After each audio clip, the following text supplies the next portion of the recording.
Have you ever heard someone make a snap judgment about Filipinos and English? Maybe it came from a foreigner on a TV interview, or maybe you scrolled past it in a casual online comment. Oh, Filipinos speak broken English, they say. They might know a few words, but they'll never keep up with the rest of the world. It stings, doesn't it? Quiet, sharp, like a pinprick to the heart, as if someone just dismissed one of the things we hold most dearly, our ability to connect, to speak, to make ourselves understood. But what if I told you this? The very same people who mocked Filipinos for broken English would later have to swallow their words. What if I told you that one morning, when the results of a global test were released, the Philippines didn't show up as the underdog the world expected, but as a giant standing shoulder to shoulder with the best? It sounds unbelievable. And yet, that's exactly what happened. Now, I could tell you this story through charts, numbers, and statistics, but that's not how truth really reaches the heart. Instead, let me tell it through the eyes of someone who once carried the same prejudice. His name is Michael. Michael is an American businessman in his 60s. The first time he landed in Manila, he carried his stereotypes like baggage heavier than his suitcase. In his mind, the Philippines was a cheap outsourcing hub. He pictured call center workers reading from scripts, stumbling through grammar, never really conversing. To him, Filipino English was serviceable, but nothing more. Certainly not world-class. And then, piece by piece, the Philippines began to dismantle that belief. On his very first night, sitting in the lounge of his hotel, a young waitress approached him. She smiled and asked, "Would you like to try our signature calamansi iced tea, sir?" Her words were smooth, natural, and warm. Not forced, not stiff, not memorized. Michael blinked. For a moment, he thought she must have rehearsed that one line. He brushed it off. But the next day, when he asked a taxi driver for directions, he was caught off guard again. The man, in casual clothes, switched between Tagalog and English with an ease Michael had never expected. He explained the route clearly, even throwing in a little joke about traffic that made Michael chuckle. Sitting in the back seat, Michael grew quiet. His mind replayed what he had just heard. Could he really be wrong about an entire nation? Old beliefs die hard.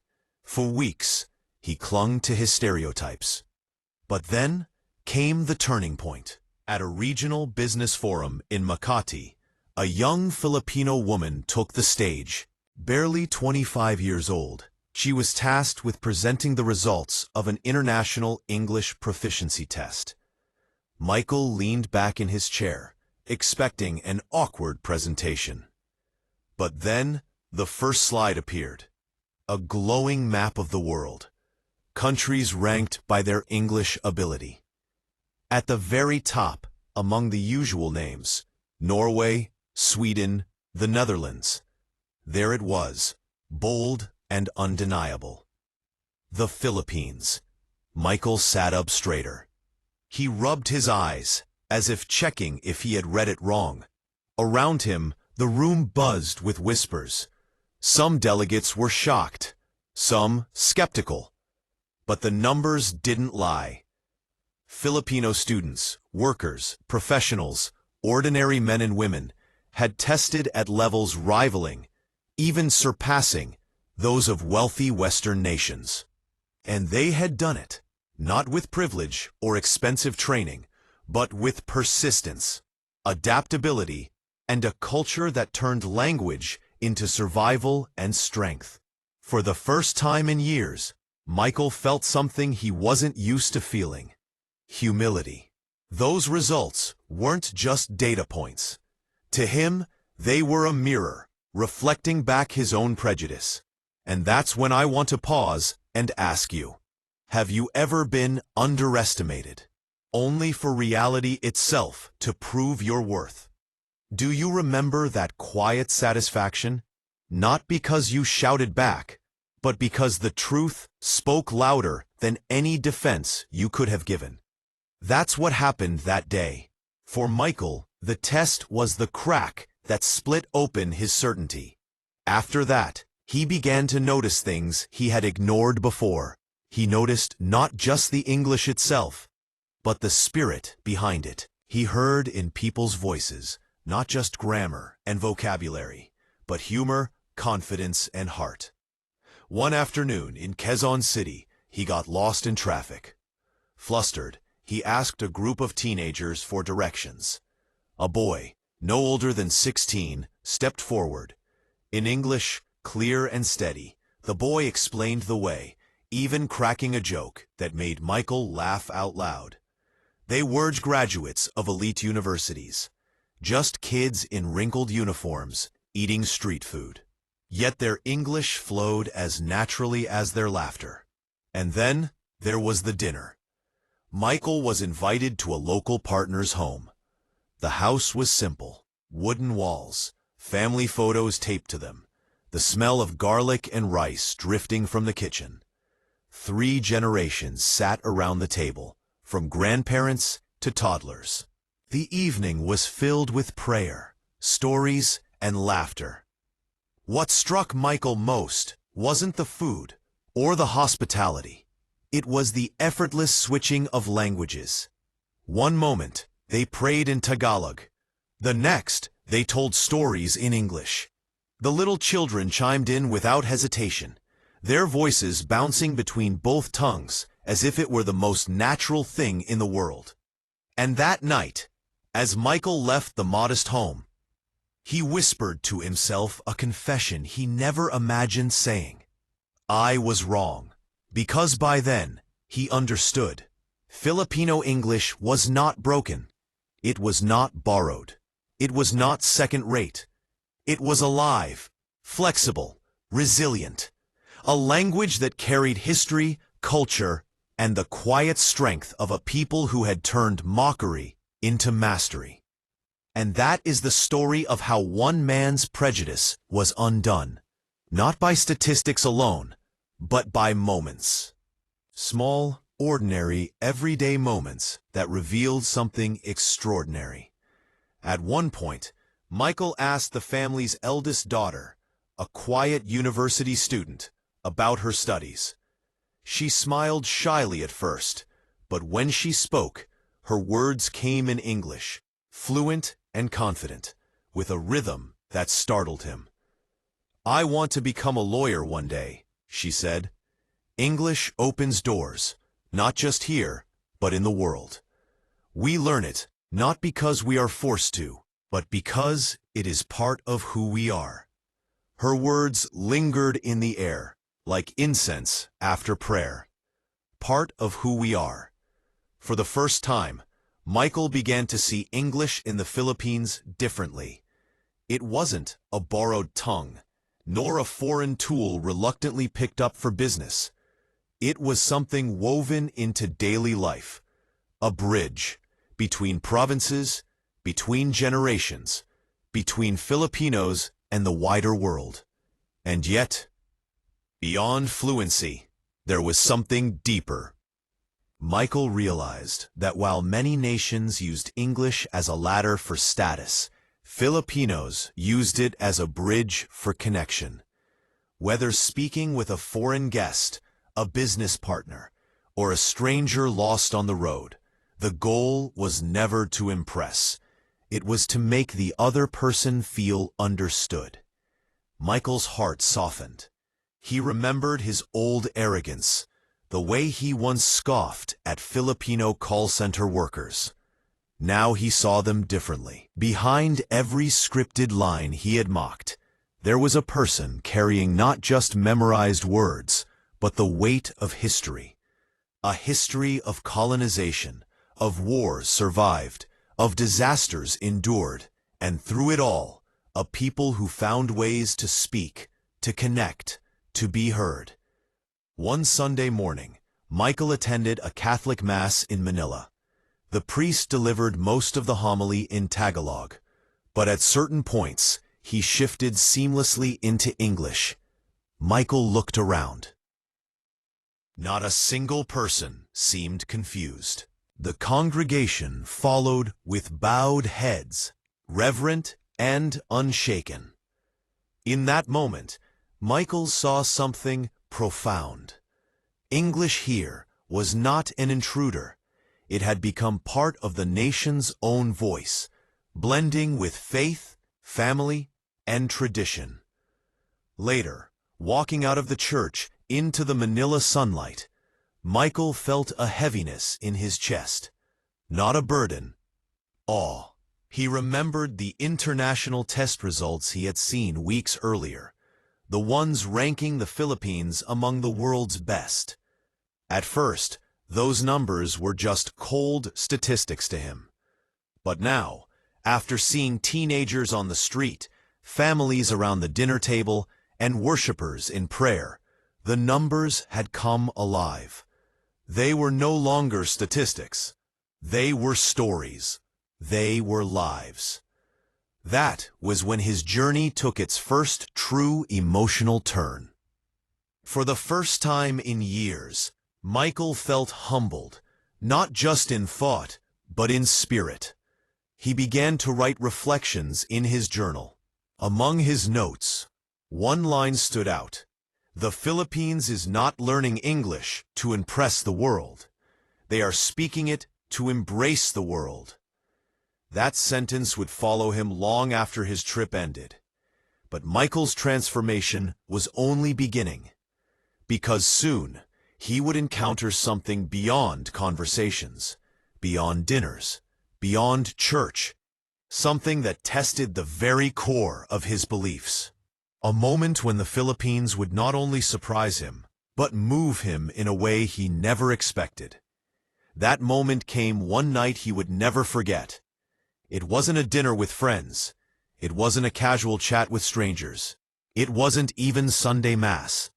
It was larger, weightier. A moment when a nation's voice carried across the world stage. Michael had been invited to attend an international education forum in Manila. Delegates from across Asia, Europe, and the Middle East filled the grand ballroom of a hotel. Normally, events like this required translators working overtime. But here, the official language was English. Michael shrugged. He thought it was just formality. After all, conferences needed a common tongue. But when the Filipino delegation began to speak, he realized it was something else entirely. This was not stiff, textbook English. This was not memorized phrases. This was living, breathing, human communication. One by one, Filipino educators, students, and officials took the stage. Their voices carried confidence, fluidity, warmth. There were no awkward pauses, no fear, no hesitation. The words belonged to them. Then came the moment that silenced the room. A young Filipino student, barely in her 20s, was invited to speak about global education. Her hands trembled as she adjusted the microphone. But when she began, her voice was steady, strong, convicted. "We have always been told," she said, "that Filipinos struggle with English, that we are followers, never leaders. But the truth is different. We speak because we want to be heard. We speak because connection matters more than perfection." The audience leaned in. Michael felt his chest tighten. The young woman then revealed the latest English proficiency results. The Philippines ranked among the top in Asia, outperforming wealthier nations, surpassing countries with far greater resources. But she didn't just show numbers. She told the stories behind them. Children in rural schools reading from donated books. Workers in small towns practicing late at night to compete globally. Families passing language down like an heirloom. Not for prestige, but for survival, for opportunity, for connection. And then she paused. Her voice softened, but her words struck like thunder. We did not rise because we were rich. We rose because we refused to be silent. The room erupted in applause. Delegates rose to their feet. The sound filled the hall like a wave. Michael clapped too, but his hands shook. He wasn't just applauding her. He was applauding the revelation that had broken open inside him. For years, he believed the Philippines was behind, forever catching up. But now, he saw the truth. They weren't chasing, they were leading. And they were doing it not with wealth or privilege, but with resilience, faith, and a fierce determination that humbled him to the core. When the session ended, Michael stepped into the corridor, his eyes moist, though he tried to hide it. The words echoed in his mind. We rose because we refused to be silent. It was in that moment his perception truly transformed.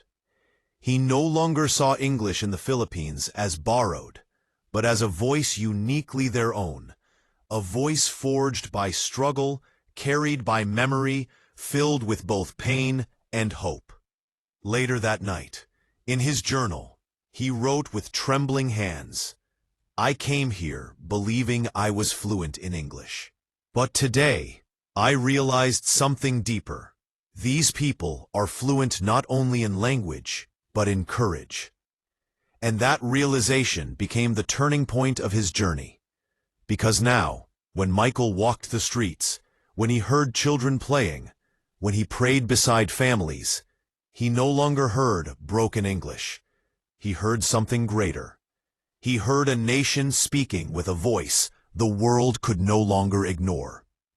But even then, his awakening was not complete, because soon Michael would witness something so deeply personal, so unexpected, that it would not just shift his perspective on Filipinos, it would touch something inside his soul.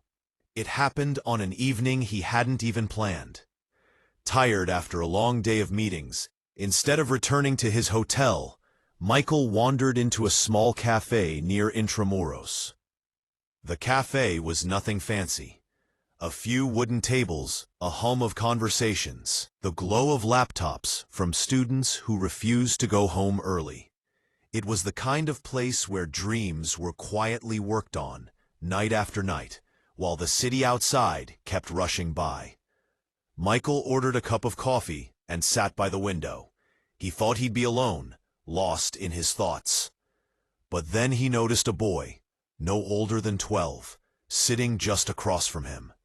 The boy had a tower of old textbooks, their corners bent and pages soft from use. Beside them lay a notebook, scribbled full of English words and phrases. Every few seconds, he would whisper a line to himself, testing it, tasting it, almost like it was a prayer. Michael couldn't help it. Curiosity pulled him forward. Are you studying for school? He asked softly. The boy looked up, startled at first, then gave a shy smile. Yes, sir, for tomorrow's English exam. His voice was careful, but steady. Michael nodded, already impressed. You speak very well. The boy laughed a little and shook his head. Not enough. I want to be better. One day I want to be a teacher, so I can help others. My parents say, English will give me wings.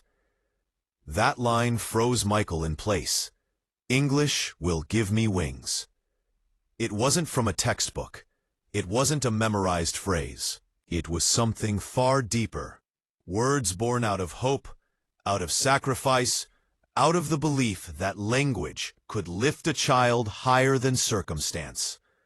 Michael watched him bend over his notebook again, lips moving, whispering words into the night. Around them the cafe pulsed with life, students reciting lessons, workers typing away, friends laughing softly over coffee. English was everywhere. Not perfect, not polished, but alive. For the first time in years, Michael felt his throat tighten, eyes stinging. He thought of his own childhood, of the privilege he had taken for granted. He had never stayed up past midnight in a cafe, desperately practicing words from another tongue.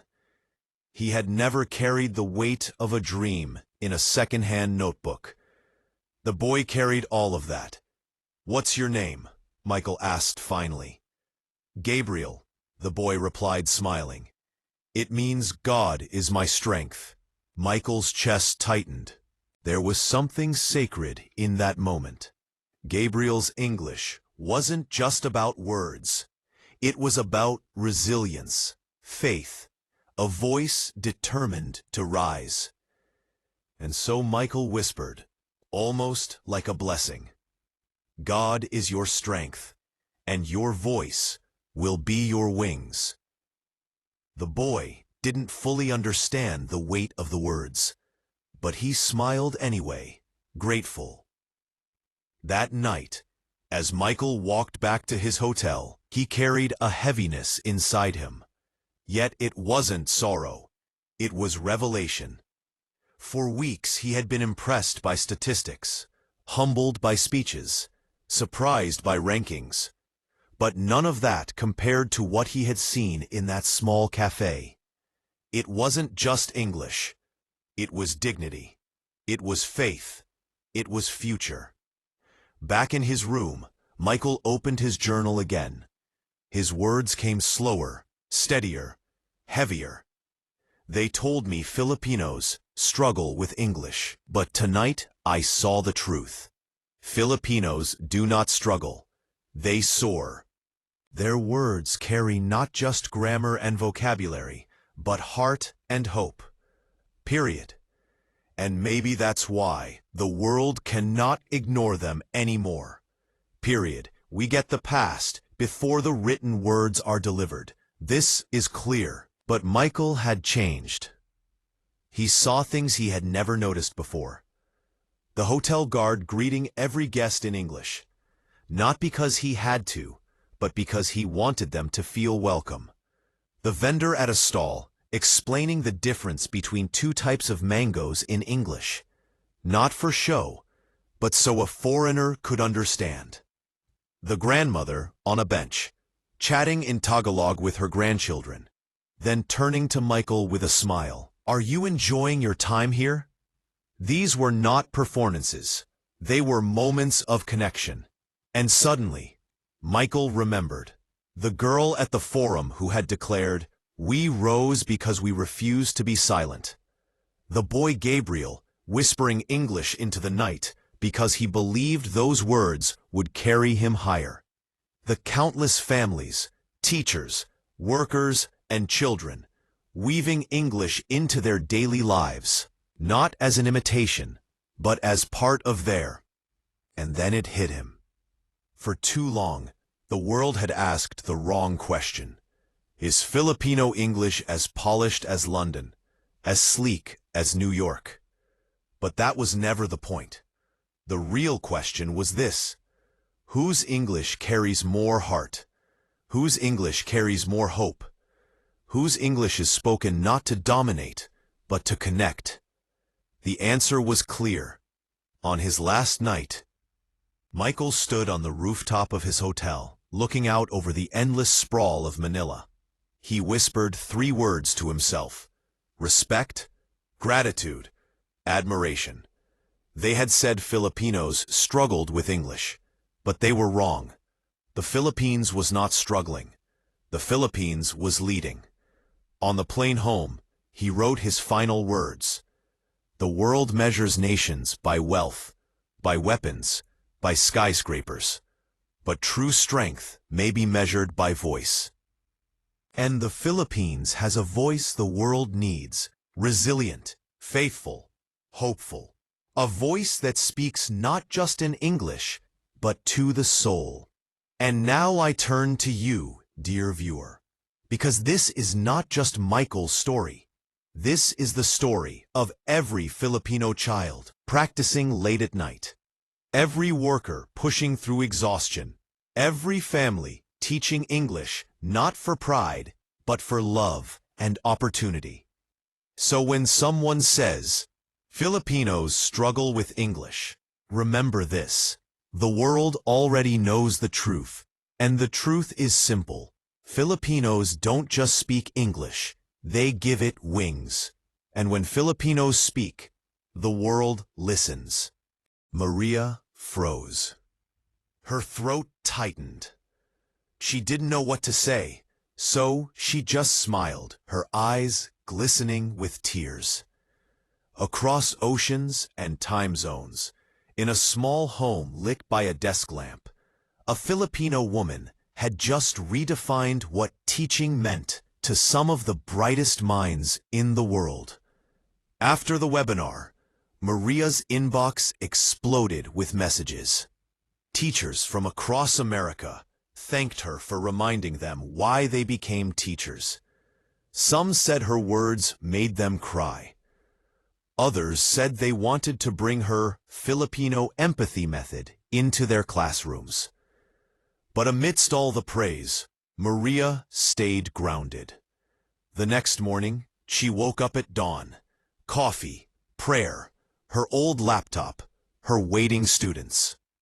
Still, something inside her had changed. She no longer saw herself as just an online tutor. She realized she was part of something much bigger, a quiet movement led by thousands of voices just like hers. A few days later, a short clip from the webinar went viral. In it, Maria said one simple line: "When you teach with love, people listen differently." That video traveled across the internet. Millions of views, thousands of shares. American influencers used her quote in motivational videos. Schools started hosting Filipino-style communication workshops. Suddenly, Maria's humble teaching philosophy had a name: the Filipino English Way. Some people called it English with a heart. But to Maria, it wasn't about fame. It was about faith. One night, she sat at the kitchen table with her mother, telling her everything that had happened. Her mother listened quietly, smiling. "You see, Anak," she said gently, "this is why God gave you that voice. Not to impress, but to comfort." That night, Maria couldn't sleep. She thought of all the teachers across the Philippines, from Manila to Mindanao, still teaching late into the night, their faces lit only by the glow of their screens. Nobody saw them. Nobody applauded. But they were changing the world, one quiet lesson at a time. And in America, something unexpected was happening too. Training centers began encouraging neutral English with softer tones. In Los Angeles and Chicago, teachers told students, "Try speaking with warmth, like your Filipino tutors." Corporate trainers started saying, "Use the Filipino tone, calm, positive, respectful." At first, people laughed. It sounded unusual, even funny. But soon, they noticed something different. Their teams argued less. Customers responded better. Conversations became gentler, clearer, kinder. It was as if the Filipino voice had carried something invisible across the ocean, something the world didn't even know it was missing: gentleness. Months later, another email arrived in Maria's inbox. This time, it wasn't from a university. It was from a famous American podcast called The Human Voice Project. The host, Michael Dean, wanted to interview her live. He wrote, "Your lessons have changed the way America speaks. We'd love to share your story." Maria hesitated. She wasn't used to the spotlight. She wasn't a celebrity, just a teacher with an old laptop and a borrowed blazer. But then she thought of her students, Bill, Sophie, Emily, and all the faces she'd met through the glow of her webcam. She realized that this wasn't about her anymore. It was about them. About every Filipino teacher whose story had never been told. So she said yes. The interview became one of the most listened to episodes of the year. But more importantly, it took Maria somewhere she had never imagined, into the very heart of America itself, where her gentle words awakened something long forgotten. The podcast began with Michael's introduction. Today we're speaking with a teacher from the Philippines whose lessons have quietly changed how Americans communicate. Her name is Maria Santos, and her story might change the way you think about English itself. Maria smiled nervously. On her desk back home sat a small rosary, a gift from her mother that morning. She took a deep breath and whispered a prayer. Then Michael asked, "Maria, millions of Americans are now learning English from Filipino teachers. But what makes your approach so different?" She paused for a moment, then looked into the camera and said softly, "Because we don't teach with pride, we teach with care." That single line fell into the silence, like a stone into still water, quiet, but spreading wide. Michael leaned forward. "What do you mean by that?" Maria's voice was calm, steady, full of warmth. In the Philippines, we grow up surrounded by stories and songs and family. When we teach, we bring that same warmth. It's not about perfect grammar. It's about giving people the courage to speak again. Most of my students don't just want to learn English. They want to be understood. And that's what Filipinos are good at. Understanding. Michael nodded slowly, visibly moved. For a long moment, he didn't interrupt. Millions of listeners across America heard something in her tone they hadn't heard in years. Sincerity without performance. As the interview went on, Maria shared her stories. Bill, the man who said she made him feel peaceful. Sophie, the nurse who learned to speak slowly so her patients would feel calm. Emily, the young mother who helped her son find his voice. And then, softly, she spoke about her country, about how generations of Filipinos had been raised to listen before they spoke, to lead with empathy, and to fill even the smallest conversation with kindness. In that moment, her words didn't just describe the Filipino voice. They became it. And somewhere out there, across thousands of speakers and screens, the world began to listen, not just to her accent, but to her heart.